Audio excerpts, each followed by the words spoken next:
Fossils क्या होते हैं? फॉसिल्स इवोल्यूशन के लिए बहुत इंपॉर्टेंट होते हैं। इसके द्वारा इवोल्यूशन को समझा जाता है और साथ ही क्या होता है, जंतुओं की एज जो होती है, उनकी उम्र जो होती है, उसका भी निर्धारण किया जाता है। फॉसिल्स का मतलब होता है कि प्राचीन काल में जो जीव जंतु पाए जाते थे वो जीवाश्म की फॉर्म में हमको देखने को मिलते हैं। ठीक, फॉसिल्स के फॉर्मेशन की अगर बात की जाए, फॉसिल्स कैसे बनते हैं, ठीक, तो इसके कुछ 5 स्टेप्स होते हैं। वो है कि सबसे पहले ऑर्गेनिज्म की डेथ होती है, सबसे पहले ऑर्गेनिज्म मरेगा। उसके बाद दूसरा होता है बरियल अंडर सेडिमेंट्स, रेत में, ठीक है, वो क्या हो जाते हैं, बरीड हो जाते हैं, दब जाते हैं। इसके बाद थर्ड होता है कि मिनरल रिप्लेसमेंट्स, इसके बाद इनके ऊपर मिनरल्स की लेयर जो है वो बन जाती है। ये टाइम के साथ क्या हो जाते हैं, फिर नेक्स्ट हार्ड, कठोर हो जाते हैं, ठीक है। और उसके बाद फिर क्या होता है कि डिस्कवरी बाय इवोल्यूशन, मतलब मृदा अपरदन जो होता है, फिर जब चट्टानें खिसकती हैं या इनके जो अपरदन होता है उसमें हम क्या करते हैं, प्राप्त करते हैं।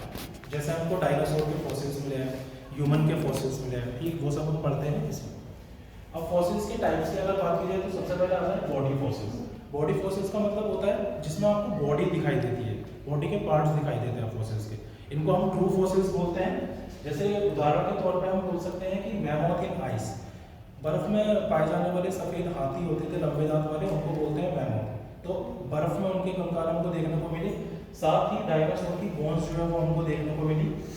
दूसरे होते हैं ट्रेस फॉसिल। ट्रेस फॉसिल का मतलब होता है जिनको हम ट्रेस कर सकते हैं, मूवमेंट और एक्टिविटीज, इनको हम इग्नो फॉसिल्स जो है वो भी बोलते हैं। इसमें ऑर्गेनिज्म की एक्टिविटी का पता लगाते हैं, जैसे कि डायनासोर के फुटप्रिंट्स, उसके जो पदचिन्ह होते हैं।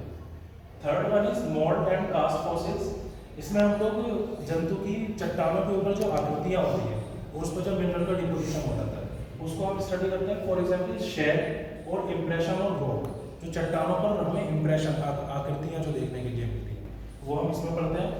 फिर होता है एम्बर फॉसिल्स। एम्बर फॉसिल्स का मतलब होता है organism trapped and preserved in tree resin. अब पेड़ पत्तियों के क्या होते हैं, कुछ चिपचिपे पदार्थ होते हैं जिनको हम लोग बोलते हैं रेजिन।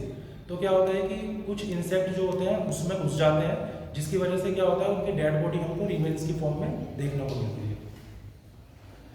नेक्स्ट होता है ट्रांजिशनल फॉसिल्स। ट्रांजिशनल का मतलब होता है लिंक, इवोल्यूशनल लिंक। ट्रांजिशनल फॉसिल्स का मतलब होता है कि इन जंतुओं में 2 वर्गों के लक्षण पाए जाते हैं। फॉर एग्जाम्पल आर्कियोप्टेरिक्स एक जंतु है जो कि बर्ड और रेप्टाइल दोनों के बीच का जंतु माना जाता है। इसमें क्या है कि रेप्टाइल्स की तरह इसकी बॉडी पर स्केल्स थे, चोंच के अंदर दांत पाए जा रहे थे और ये उड़ने वाला पक्षी था, इसलिए इसको रेप्टाइल और बर्ड का कनेक्टिव लिंक कहा जाता है। नेक्स्ट है कार्बन फिल्म फॉसिल्स, इसको हम लोग कार्बनाइजेशन भी बोलते हैं। इसमें क्या होता है कि फॉसिल्स में क्या होता है, कार्बन का डिपोजिशन जो है वो हो जाता है, जैसे कि फर्न की लीव्स इसका एग्जाम्पल है, इंसेक्ट इसका एग्जाम्पल्स है। एक होता है पर मिनरलाइज्ड फॉसिल्स, तो इसमें हम लोग पढ़ते हैं mineral fill the pores of bones और लीव्स। इसमें क्या होता है, जो फॉसिल्स होते हैं उनके अंदर क्या होते हैं, मिनरल्स घुस जाते हैं, जैसे बोन्स के अंदर मिनरल्स का घुस जाना, ठीक है, तो ये हम इसमें पढ़ते हैं।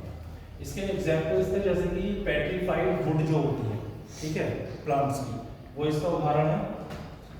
अब एक आता है कि ये जो फॉसिल्स हैं क्यों जरूरी होते हैं ये पढ़ने के लिए, ठीक, तो इसमें हम क्या कर सकते हैं, हम जियोलॉजिकल टाइम स्केल बना सकते हैं। जियोलॉजिकल टाइम स्केल का मतलब होता है कि पृथ्वी जब से बनी है उसके बाद से लेकर अब तक का एक टाइम, जिसको हम जियोलॉजिकल टाइम बोलते हैं। इसको विभिन्न खंडों में विभाजित किया गया है और हर खंड में देखा गया है कि लाइफ कैसे रही, कौन सा जंतु इस टाइम पे आया, कौन सा जंतु इस टाइम पे डिप्लीट हो गया, ठीक, खत्म हो गया। तो दूसरा होता है इवोल्यूशन को समझना, जंतु का विकास इससे समझा जाता है। तीसरा है कि determine the age of minerals, ठीक है, जो उनको मिनरल्स मिलते हैं, खनिज मिलते हैं, उनकी भी एज का हम पता लगा सकते हैं इससे। एक होता है फॉसिल्स डेटिंग, ठीक है। अब इन फॉसिल्स की आयु का निर्धारण हम कैसे करते हैं, तो इसके 2 तरीके होते हैं, एक होता है रिलेटिव डेटिंग, एक होता है एब्सोल्यूट डेटिंग। रिलेटिव डेटिंग में क्या होता है कि हम फॉसिल्स की एज का पता लगाते हैं रॉक को कंपेयर करके, चट्टानों के द्वारा। और इसमें क्या होता है कि उनकी जो लेयर्स होती है चट्टानों की, जिससे हम स्टडी करते हैं।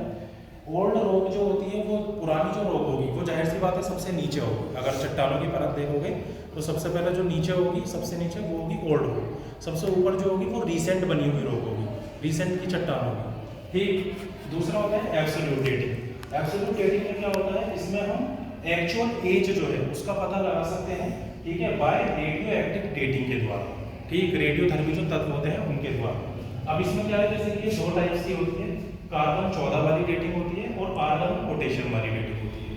कार्बन 14 डेटिंग की अगर बात की जाए तो ये लिविंग मटेरियल कितना है उस ऑर्गेनिज्म के अंदर, उससे पता चलता है। दूसरा होता है कि उसकी हाफ लाइफ क्या है, वो देखते हैं इसमें, और लगभग ये 50,000 साल तक हम इसमें क्या कर सकते हैं, जंतु की आयु का अध्ययन कर सकते हैं।